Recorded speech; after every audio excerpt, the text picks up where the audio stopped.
Welcome to ஹர்ஜுகோம். இன்றைக்கி இந்த வீடியோவில் வந்து கடலைப்பருப்பு புடலங்காய் கூட்டு எப்படி செய்கிறதுன்னு பார்க்கலாம். ஃபஸ்ட்டு கடலைப்பருப்பை வந்து வேக வச்சு எடுத்துக்கலாம். இதுக்கு தேவையான காய் பார்த்திங்கன்னா புடலங்காய், வெங்காயம், தக்காளி. கடாய் காஞ்சோடனே அதில் கடுகு சேர்த்துக்கலாம். அதுக்கப்புறம் சோம்பு சீரகம் சேர்த்துருக்கேன். அதுக்கப்புறம் வெங்காயம் போட்டுக்கலாம். அது தக்காளியும் சேர்த்து நல்லா வதக்கிக்கலாங்க. அடுத்து புடலங்காய் சேர்த்து வதக்கியாச்சுங்க. குழம்புக்கு தேவையான உப்பு, மஞ்சள்தூள் சேர்த்து வதக்கி தேவையான அளவு தண்ணி சேர்த்து வேக வச்சுக்கலாங்க. அரைக்கிறதுக்கு மிக்சியில் தேங்காய், 2 பச்சை மிளகாய், ஒரு 6 பல் பூண்டு,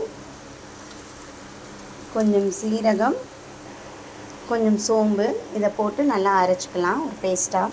இந்த ஸ்டேஜில் நம்ம அரைச்சி வச்ச விழுதையும் இந்த பருப்பை ஊற்றி நல்லா கலக்கிக்கலாம்.